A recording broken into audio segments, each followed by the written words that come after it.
my own world of make-believe. Kids screaming in the cradles, profanities. I see the world through ice covered in ink and bleach. Cross out the ones who heard my cries and watched me weep. I love everything.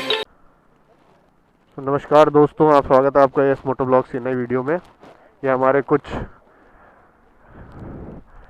Uttar Pradesh police के हमारे कुछ सिपाही और कुछ अधिकारी लोग बड़े अच्छे थे। इन्होंने मेरी फ़ोटो भी खींची भाई साहब ने। अभी मैं यहाँ से बस निकल रहा हूँ थोड़ी दूर। बड़े अच्छे पुलिस वाले मिल जाते हैं कभी कभी।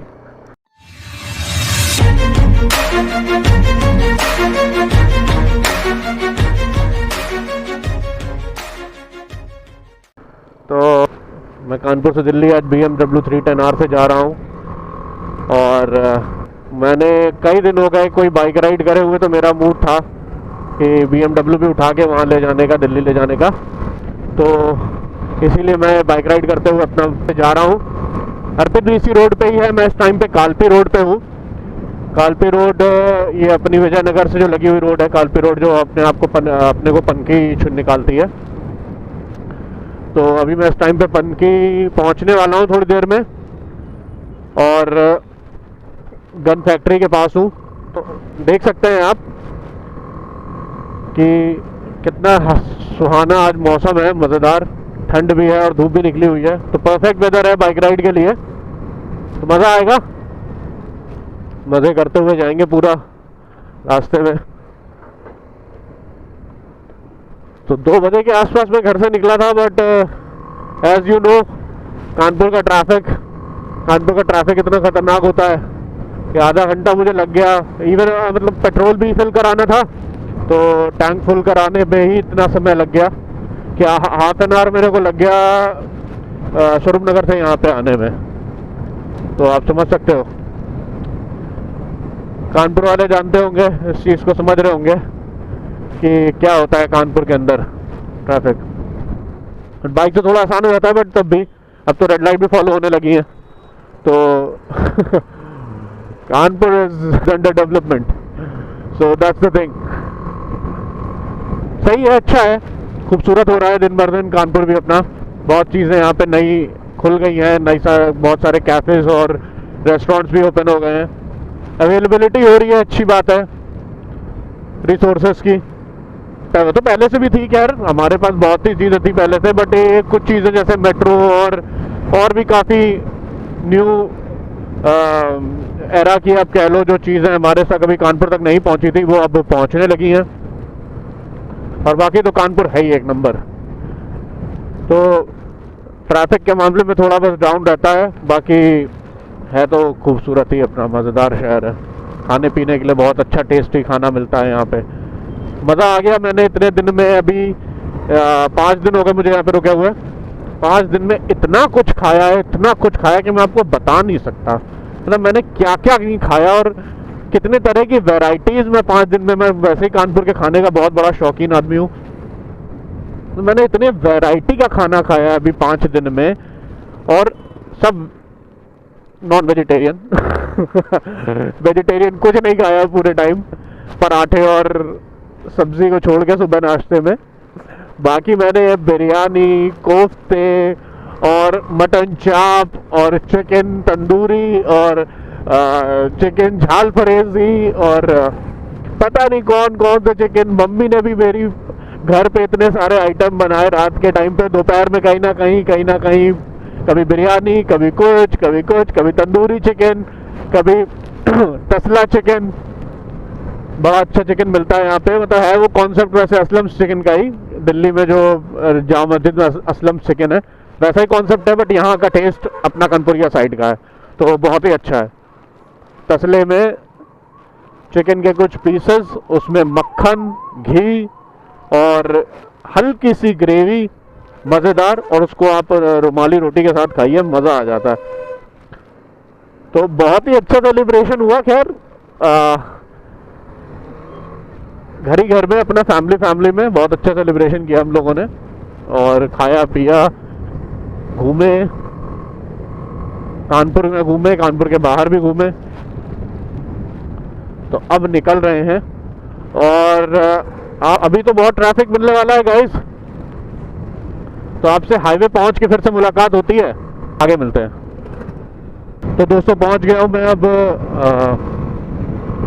इटावा हाईवे, कानपुर इटावा हाईवे, और इटावा से अपना आगरा लखनऊ एक्सप्रेसवे का कट है, वहाँ तक पहुँचना है। अभी मैं हाईवे के बीच में ही हूँ।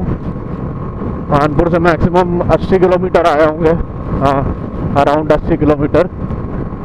तो अभी कम से कम 100 किलोमीटर और चलना है।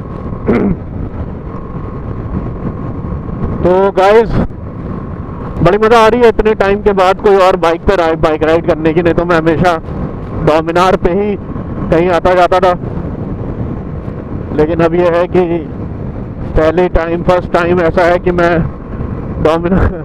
डोमिनार के अलावा किसी और बाइक से इतनी लंबी राइड पे निकला हूँ 400-500 किलोमीटर की। So it is very exciting that I am riding BMW। और भाई क्या रॉकेट है यार ये बाइक, मतलब मज़ा ही आ रही है इसको चलाने में। अभी मैंने उसको हाईएस्ट स्पीड 147 मैंने निकाली अभी इस हाईवे पे। I forgot to turn on the camera, but चलते हैं आगरा लखनऊ एक्सप्रेसवे पे फिर से एक बार इसको हाई स्पीड में भगाएंगे मज़े से एकदम। अभी तो बस फन के लिए मैं थोड़ा बहुत कर रहा था, कुछ बोर हो रहा हूँ, इतना खाली हाईवे है, कुछ करने को होता नहीं है, सोचा थोड़ा बाइक राइड ही तेज़ कर लेते हैं। आपने कई बार ये हाईवे मेरी वीडियोस में देखा होगा, तो हम लोग उसी सेम हाईवे पे हैं और स्लोली बाइक चला रहे हैं। 80, 85, 90 बीच में एकदम मेरे को जोश चढ़ता है, फिर मैं थोड़ा स्पीड में राइड करता हूँ। वैसे अभी मतलब बेंड होकर, बिकॉज क्योंकि यहाँ विंड ब्लास्ट बहुत है, विंड ब्लास्ट की वजह से बाइक उतनी तेज़ हो नहीं पाती है, तो मैं पूरा बेंड होके, मतलब पूरा ऐसे बेंड होने के बाद जो स्पीड निकली 147 निकली थी यहाँ पे। तो काफ़ी ओपन एरिया है, ऊपर से हवा का जो रुख है वो बिल्कुल एग्जैक्ट हमारे ऑपोजिट है। राइट लेफ्ट भी होती तो भी स्पीड में निकल जाती बाइक, बट एग्जैक्ट ऑपोजिट है, इसका मतलब थोड़ा तो प्रॉब्लम होगी स्पीड कवर करने में। तो अभी तो इसीलिए मैं ज़्यादा तेज़ राइड नहीं कर रहा हूँ। चलिए देखते हैं एक बार करके कि कितनी स्पीड में हो पाता है।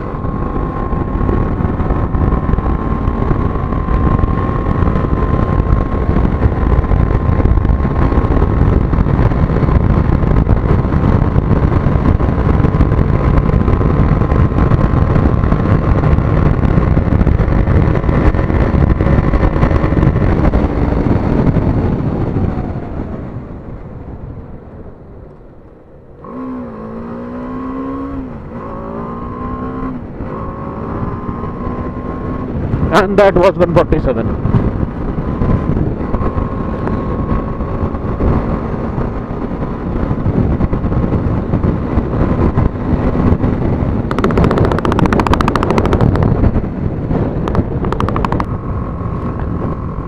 तो दोस्तों अब मैं पहुंचने वाला हूं, वैसे हम लोग इटावा क्रॉस कर चुके हैं और यहाँ पे अब हम पहुंचने वाले हैं सागर dhaba.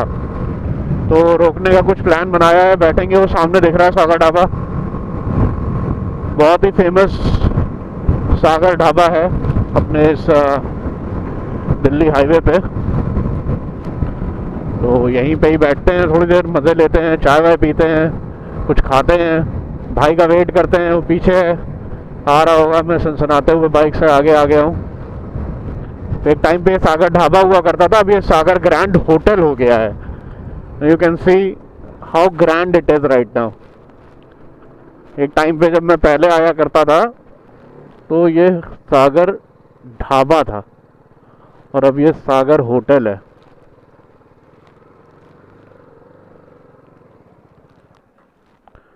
And we have reached and we have covered around 160 kilometers, 160 or 165 kilometers I guess.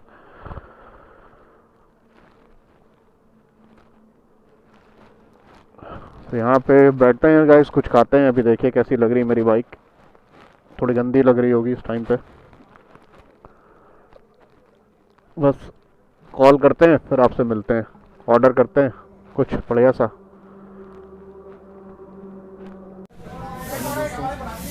पहुँच गए सागर ढाबा, चाय ऑर्डर करिए और ये ऑर्डर मिला है बटर टोस्ट। थोड़ी देर में खाएंगे, यहाँ से निकलते हैं, फिर आपसे मिलते हैं हाईवे पे, यहाँ से कुछ खाते हैं। अब सही है, बहुत खूबसूरत बन गया। एक्शन कैमरा, मैं एक बैकपैक लेके चल रहा हूँ साथ में। पहनने जा रहा हूँ मैं अपने ग्लव्स। Hello hi. क्योंकि अब थोड़ी ठंड बढ़ गई है, इसलिए मैं अब ग्लव्स पहन के चलाऊँगा। मेरे राइडिंग ग्लव्स।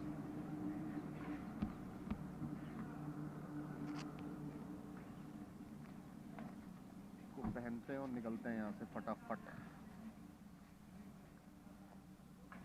अर्पित आगे हो चुका है, अभी काफ़ी आगे पहुँच गया होगा वो। लखनऊ आगरा लखनऊ एक्सप्रेस वे चढ़ चुका है।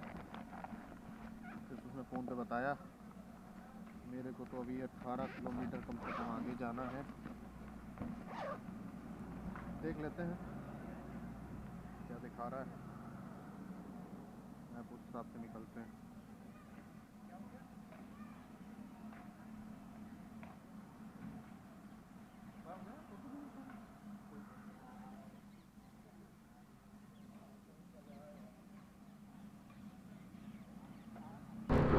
तो दोस्तों चढ़ गए हैं हम आगरा लखनऊ एक्सप्रेसवे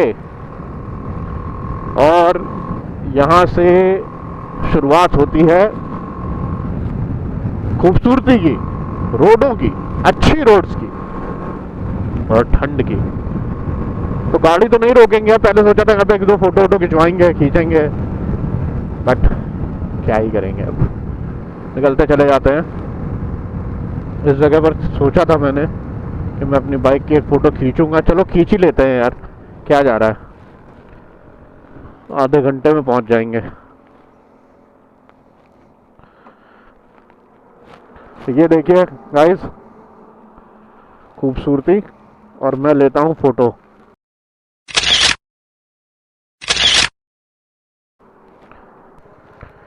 तो दोस्तों हम हैं अभी यमुना एक्सप्रेस वे पे और मैं एक जलपान गृह पे रुका था, सेकंड वाले पे। तो इससे पहले वाले ब्लॉग में एक वाक्य था जो मेरे साथ हुआ था, मैं यमुना एक्सप्रेस वे पे ही था। और इससे पहले वाले ब्लॉग में भी मैंने इवन बताने की शुरुआत करी थी, फिर मैंने कहा था कि लेटर पर ऐप्स मेरे मैं बताऊंगा उसको। एक्चुअली हुआ ये था कि उस लास्ट ब्लॉग में मेरे कैमरा की बैटरी ख़त्म हो गई थी। तो दोस्तों आज ऐसा नहीं है, आज मेरा कैमरा फुल चार्ज है। तो जब मैं उस वाले जलपान गृह पे पहुंचूंगा यमुना एक्सप्रेस वे पे, तो मैं आपको बताऊंगा कि वहाँ दिक्कत हुई थी। अभी मैं इस टाइम पे ही बताऊंगा आपको, ठीक है। तो दोस्तों ये है जेवर का जलपान गृह जहाँ पहुँचने वाला हूँ मैं अभी। ये यहाँ से आप लेफ्ट जाओगे, चलो मैं दिखा देता हूँ। तो यहाँ से अंदर जाके मेरे साथ जो केस हुआ था मैं बताता हूँ आपको। तो हुआ ऐसा था कि मैं रात के 3-3:30 बजे इसी हाईवे पे था और जेवर वाले जलपान गृह पे, जो मैंने भी आपको दिखाया, इसी वाले पे रुका हुआ था। और मैं आके रुका, मैं रेड बुल पीने के लिए। तो मैंने एक रेड बुल बोली। एक ही शॉप ओपन थी, जो अंदर सेटिंग एरिया था वो बंद था। तो बाहर की एक शॉप ओपन थी, मैंने उससे बोला एक रेड बुल दे दो। मैंने 3 बार उसको बोला रेड बुल दे दो, सिर्फ सारे ला रहा था वो। दे रहा हूँ।